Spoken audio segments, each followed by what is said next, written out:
Hi friends, welcome to my channel. ಎಲ್ಲರೂ ಹೇಗಿದ್ದೀರಾ?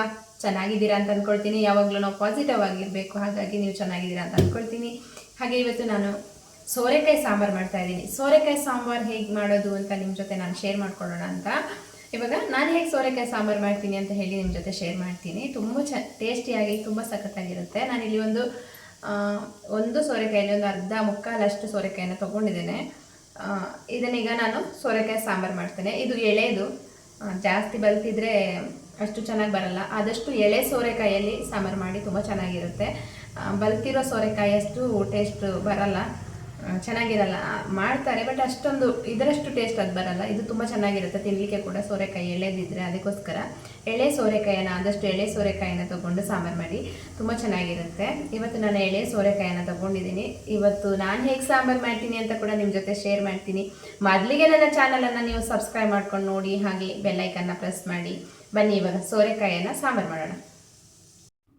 ಮೊದಲಿಗೆ ನಾನು 1 ಕಪ್ಪಷ್ಟು ಬೇಳೆಯನ್ನು ತಗೊಂಡಿದ್ದೇನೆ. ತೊಗರಿ ಬೇಳೆಯನ್ನು ತಗೊಂಡಿದ್ದೇನೆ. ನೀವು ಹೆಸರು ಬೇಳೆ ಆದರೂ ಹಾಕ್ಕೊಳ್ಬೋದು. ಇಲ್ಲಿ ತೊಗರಿ ಬೇಳೆಯನ್ನು ನಾನು ನೀಟಾಗಿ ಎರಡು ಸಲ ವಾಶ್ ಮಾಡಿ ತರ್ತೇನೆ. ತೊಗರಿ ಬೇಳೆಯನ್ನು ಫಸ್ಟ್ ವಾಶ್ ಮಾಡ್ಕೊಳ್ಳುವ. ನಾನಿವಾಗ ವಾಶ್ ಮಾಡ್ಕೊಂಡು ಬಂದೆ ನೋಡಿ. ಇವಾಗ ನಾನು ತೊಳೆದು ಕ್ಲೀನ್ ಮಾಡಿ ಇಟ್ಕೊಂಡಿರುವಂಥ ಸೋರೆಕಾಯಿನ ಕೂಡ ಇದಕ್ಕೆ ಹಾಕ್ಕೊಳ್ತೀನಿ. ಸೋರೆಕಾಯನ್ನು ಹಾಕ್ಕೊಂಡು 2 ಹಸಿಮೆಣಸಿನಕಾಯನ್ನು ಹಾಕ್ಕೊಳ್ತೀನಿ.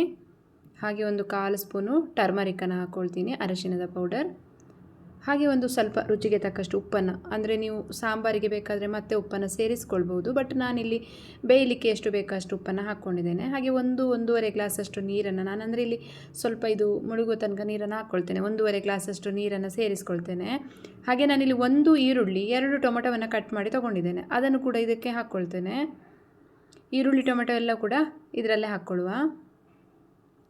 ಕೆಲವೊಬ್ಬರು ಬೇಳೆನ ಸಪ್ರೇಟಾಗಿ ಬೇಯಿಸ್ಕೊಳ್ತಾರೆ, ಬಟ್ ನಾನು ಎಲ್ಲವನ್ನೂ ಕೂಡ ಒಂದರಲ್ಲೇ ಬೇಯಿಸ್ತಾ ಇದ್ದೇನೆ. ತುಂಬ ಚೆನ್ನಾಗಿರುತ್ತೆ.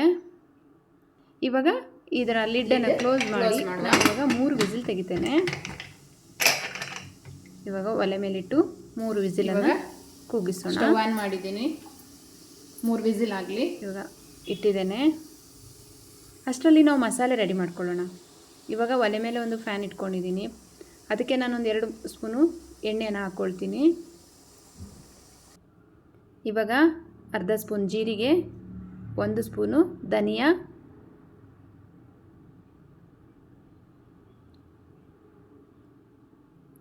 ನಾನಿಲ್ಲಿ ಒಂದು ಅರ್ಧ ಸ್ಪೂನು ಕಾಳು ಮೆಣಸನ್ನು ತಗೊಂಡಿದ್ದೇನೆ. ಕಾಳು ಮೆಣಸು ಹಾಕೋದ್ರಿಂದ ಈ ಸೋರೆಕಾಯಿ ಸ್ವಲ್ಪ ಶೀತ ಅಲ್ವಾ, ಕೋಲ್ಡು, ಹಾಗಾಗಿ ಕಾಳು ಮೆಣಸು ಹಾಕೋದು ಬೆಸ್ಟು. ಇಲ್ಲೊಂದು 4-5 ಎಸ್ಲು ನಾನು ಕರಿಬೇವನ್ನು ತಗೊಂಡಿದ್ದೇನೆ. ಹಾಗೆ 5 ಬ್ಯಾಡಗೆ ಮೆಣಸಿನ್ಕಾಯನ್ನು ತಗೊಂಡಿದ್ದೇನೆ. ನಿಮ್ಮ ಖಾರಕ್ಕೆ ಅನುಗುಣವಾಗಿ ತಗೊಳ್ಳಿ, ಎಷ್ಟಾದರೂ ತಗೊಳ್ಬೋದು. ಇವಾಗ ಎಲ್ಲವನ್ನು ಹಾಕಿ ಮಸಾಲೆನ ನಾವು ಒಂದು ಸ್ವಲ್ಪ ಫ್ರೈ ಮಾಡಿಕೊಳ್ಳುವ.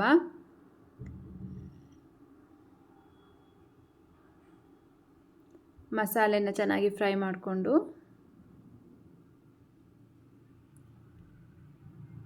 ಸೋರೆಕಾಯಿ ಸಪ್ಪೆ ಚೆನ್ನಾಗಿರಲ್ಲ ಅನ್ನೋರು ಬೆಸ್ಟಾಗಿ ಈ ರೀತಿ ಸಾಂಬಾರು ಮಾಡಿ ಊಟ ಮಾಡಿ. ಖಂಡಿತ ನೀವು ಇನ್ನೊಮ್ಮೆ ಪದೇ ಪದೇ ಕೇಳ್ತೀರಾ, ಅಷ್ಟು ಚೆನ್ನಾಗಿರುತ್ತೆ ಈ ರೀತಿ ಮಾಡ್ಕೊಂಡು ನೀವು ತಿನ್ನೋದ್ರಿಂದ. ಸೋರೆಕಾಯಿ ಸಪ್ಪೆ ಅನ್ನೋದೇ ಬರಲ್ಲ. ಇವಾಗ ನಾನೊಂದು ಅರ್ಧ ಭಾಗದಷ್ಟು ಕಾಯಿ ತುರಿಯನ್ನು ತಗೊಂಡಿದ್ದೇನೆ. ಕಾಯಿ ತುರಿ ನೀವು ತುಂಬ ಹಾಕೋದು ಬೇಡ, ಯಾಕಂದರೆ ಬೇಳೆ ಹಾಕಿ ನಾವು ಕಾಯಿನೂ ಹಾಕಿಬಿಟ್ರೆ ಅದು ಅಷ್ಟು ಚೆನ್ನಾಗಾಗಲ್ಲ.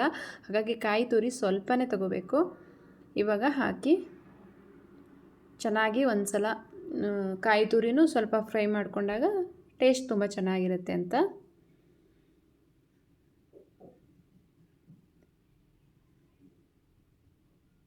ಇವಾಗ ಸ್ವಲ್ಪ ಫ್ರೈ ಆಗಿದೆ, ಇಷ್ಟಾದರೆ ಸಾಕು. ನಾನು ಇದನ್ನು ಆಫ್ ಮಾಡಿ ತಣ್ಣಗಾಗ್ಲಿಕ್ಕೆ ಬಿಡ್ತೇನೆ, ಮಸಾಲೆ ತಣ್ಣಗಾಗಲಿ. ಅಷ್ಟರಲ್ಲಿ ಒಂದು 5-6 ಎಸ್ಲು ಬೆಳ್ಳುಳ್ಳಿಯನ್ನು ಹಾಕ್ಕೊಂಡಿದ್ದೇನೆ ನಾನು. ಇವಾಗ ಒಂದು ಸಣ್ಣ ಗಾತ್ರದ ಹುಣಸೆಹಣ್ಣು, ನೀವು ಟೊಮೆಟೊವನ್ನು ಜಾಸ್ತಿ ಯೂಸ್ ಮಾಡಿದರೆ ನಾಟಿ ಟೊಮೆಟೊ ತಗೊಳ್ತೀರ ಅಂದರೆ ಹುಣಸೆಹಣ್ಣು ಸ್ಕಿಪ್ ಮಾಡ್ಬೋದು, ಬಟ್ ನಾನಿಲ್ಲಿ ಹುಣಸೆಹಣ್ಣನ್ನು ಹಾಕ್ಕೊಂಡಿದ್ದೀನಿ. ಇವಾಗ ನನ್ನ ಮಸಾಲೆ ತಣ್ಣಗಾಗಿದೆ. ನಾನು ರುಬ್ಲಿಕ್ಕೆ ಒಂದು ಮಿಕ್ಸಿ ಜಾರಲ್ಲಿ ಹಾಕ್ಕೊಳ್ತೇನೆ. ಎಲ್ಲವನ್ನು ಕೂಡ ಹಾಕ್ಕೊಳ್ತೇನೆ ಮಿಕ್ಸಿ ಜಾರಿಗೆ.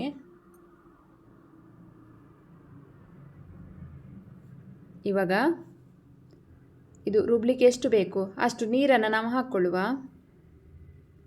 ನೀರನ್ನು ಹಾಕಿ ಚೆನ್ನಾಗಿ ಗ್ರೈಂಡ್ ಮಾಡ್ಕೊಂಡು ಬರ್ತೀನಿ. ಇವಾಗ ನೋಡಿ ನನ್ನ ಮಸಾಲೆ ರೆಡಿಯಾಗಿದೆ. ಇಷ್ಟು ನೈಸ್ ಆದರೆ ಸಾಕು. ಇವಾಗ ನಾವು ಬೇಳೆ ಬೇಯಲಿಕ್ಕೆ ಇಟ್ಟಿದ್ದು ಏನಾಯಿತು ನೋಡೋಣ ಬನ್ನಿ. ಚೆನ್ನಾಗಿ ಬೇಳೆ ತರಕಾರಿ ಎಲ್ಲ ಚೆನ್ನಾಗಿ ಬೆಂದಿದೆ ನೋಡಿ. ಇದನ್ನು ಸ್ವಲ್ಪ ನಾನು ಸ್ಮ್ಯಾಶ್ ಮಾಡ್ಕೊಳ್ತೀನಿ, ಯಾಕಂದರೆ ಆ ಬೇಳೆ ಸ್ವಲ್ಪ ಇಡಿ ಹಾಗೆ ಇರ್ತದಲ್ಲ, ಅದನ್ನು ಸ್ವಲ್ಪ ಈ ರೀತಿ ಮಾಡೋದ್ರಿಂದ ಬೇಳೆ ಸ್ವಲ್ಪ ಸ್ಮ್ಯಾಶ್ ಆಗುತ್ತೆ. ಹಾಗಾಗಿ ಜಾಸ್ತಿ ಮಾಡಲಿಕ್ಕೆ ಆದರೆ ನಮ್ಮ ಸೋರೆಕಾಯಿ ಹೋಳು ಕೂಡ ಸ್ಮ್ಯಾಶ್ ಆಗಿ ಹೋಗುತ್ತೆ. ಸ್ವಲ್ಪ ನಾವು ಈ ರೀತಿ ಇದು ಮಾಡ್ಕೊಳ್ಳುವ.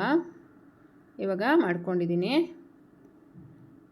ಇನ್ನೊಂದು ಪಾತ್ರೆಗೆ ಹಾಕ್ಕೊಂಡಿದ್ದೀನಿ ನಾನು ನೋಡಿ. ಈ ರೀತಿ ದಪ್ಪ ಆಯ್ತಲ್ಲ, ಈಗ ಸ್ವಲ್ಪ ಸ್ಮ್ಯಾಶ್ ಮಾಡಿದಾಗ ಈ ರೀತಿ ದಪ್ಪ ಆಗ್ತದೆ. ಇವಾಗ ನಾವು ರುಬ್ಬಿಟ್ಕೊಂಡಿದ್ದೀವಲ್ಲ ಆ ಮಸಾಲೆನ ಇದಕ್ಕೆ ಸೇರಿಸ್ಕೊಳ್ಳುವ.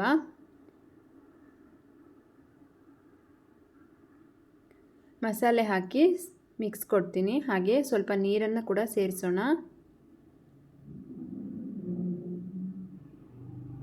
ಇವಾಗ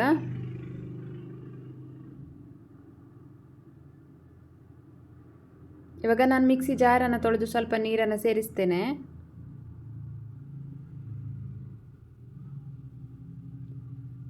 ನೋಡಿ, ಇಷ್ಟು ನಾನು ನೀರನ್ನು ಹಾಕಿ ಹದ ಮಾಡ್ಕೊಂಡಿದ್ದೀನಿ. ಇಷ್ಟು ಹದದಲ್ಲಿದ್ದರೆ ಸಾಕು.